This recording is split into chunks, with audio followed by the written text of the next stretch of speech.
गुजरात के साधारण लड़के से अरबपति बिजनेसमैन तक गौतम अडानी की कहानी। गुजरात के अहमदाबाद शहर में जन्मा एक साधारण लड़का जिसके पास न तो कोई बड़ा पारिवारिक बिजनेस था, न ही कोई खास शैक्षणिक डिग्री, लेकिन उसके सपनों की ऊंचाई इतनी बड़ी थी कि समय भी झुक गया, हालात भी, और पूरी दुनिया ने उसकी मेहनत का लोहा माना। यही है गौतम अडानी की कहानी, एक ऐसा नाम जो आज भारत ही नहीं पूरी दुनिया में आर्थिक शक्ति का प्रतीक बन चुका है। शुरुआत, छोटे सपने, बड़ा हौसला। गौतम अडानी का जन्म 24 जून 1962 को गुजरात के एक मध्यम वर्गीय जैन परिवार में हुआ। उनके पिता एक छोटे कपड़ा व्यापारी थे और परिवार की आर्थिक स्थिति बेहद सीमित थी। उन्होंने अपनी प्रारंभिक पढ़ाई अहमदाबाद के सेठ सी.एन. विद्यालय से की और बाद में गुजरात यूनिवर्सिटी से वाणिज्य कॉमर्स में दाखिला लिया, लेकिन पढ़ाई अधूरी छोड़ दी क्योंकि उन्हें किताबों में कम और व्यापार की दुनिया में ज्यादा दिलचस्पी थी।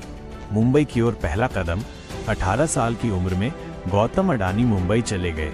वहां उन्होंने एक हीरा व्यापार कंपनी में क्लर्क की नौकरी की। बहुत कम समय में ही उन्होंने हीरे की पहचान और बाजार की समझ हासिल कर ली। जल्द ही उन्होंने अपना खुद का हीरा ब्रोकरेज फर्म शुरू किया और लाखों रुपए कमाए। लेकिन गौतम का सपना इससे भी बड़ा था। वो सपने देख रहे थे इंडस्ट्रीज का। भाई के साथ मिलकर व्यापार की नींव। 1981 में गौतम अडानी को उनके बड़े भाई ने अपने प्लास्टिक के कारोबार में मदद करने के लिए बुलाया।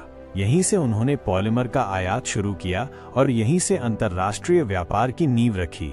इस कदम ने उनके सोचने के दायरे को विश्व स्तर तक बढ़ाया। अडानी ग्रुप की स्थापना और बंदरगाह की शुरुआत। 1990 के दशक में भारत में आर्थिक उदारीकरण हुआ और अडानी ने इस मौके का पूरा फायदा उठाया। उन्होंने 1996 में अडानी ग्रुप की शुरुआत की और 1998 में मुंद्रा पोर्ट का काम अपने हाथ में लिया। उस समय कोई सोच भी नहीं सकता था कि गुजरात का ये बंदरगाह एक दिन भारत का सबसे बड़ा पोर्ट बन जाएगा।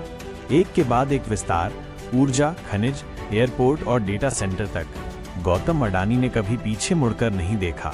उन्होंने धीरे धीरे अपने बिजनेस को कई क्षेत्रों में फैलाया, जैसे कि कोयला खनन, बिजली उत्पादन, सौर ऊर्जा, गैस वितरण, एयरपोर्ट प्रबंधन और यहाँ तक कि डेटा सेंटर तक।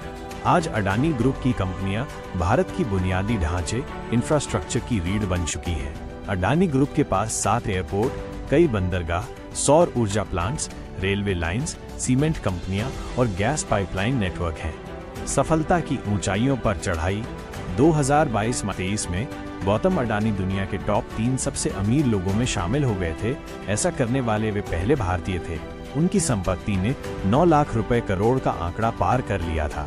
वे उन कुछ गिने चुने उद्योगपतियों में से हैं जिन्होंने शून्य से शिखर तक का सफर तय किया, बिना किसी राजनीतिक बैकअप या पारिवारिक विरासत के।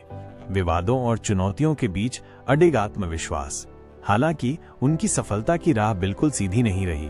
समय समय पर उन पर आरोप लगे, बाजार में शेयर गिरावट आई और मीडिया ने कई बार आलोचना की, लेकिन अडानी ने कभी जवाबबाजी नहीं की। उन्होंने सिर्फ काम पर ध्यान दिया। उनका मानना है कि वक्त ही सबसे बड़ा जवाब होता है। गौतम अडानी की प्रेरणादायक सोच। गौतम अडानी का जीवन एक ऐसा उदाहरण है जो बताता है कि सपने देखने के लिए अमीर होना जरूरी नहीं, लेकिन उन्हें पूरा करने का साहस होना चाहिए। जोखिम लेने वाला ही कुछ बड़ा कर सकता है। शांति से काम करने वाले लोग ही लंबे समय तक टिकते हैं। वे खुद कहते हैं, हर संकट एक मौका है अगर आपकी सोच सकारात्मक हो। गौतम अडानी की कहानी सिर्फ एक व्यापारी की नहीं, बल्कि आत्मविश्वास, दूरदृष्टि और अथक मेहनत की कहानी है। यह उस भारत की कहानी है जो सपने देखता है और उन्हें हकीकत में बदलना जानता है। अगर एक मध्यम वर्गीय गुजराती लड़का अरबपति बिजनेसमैन बन सकता है, तो कोई भी बन सकता है।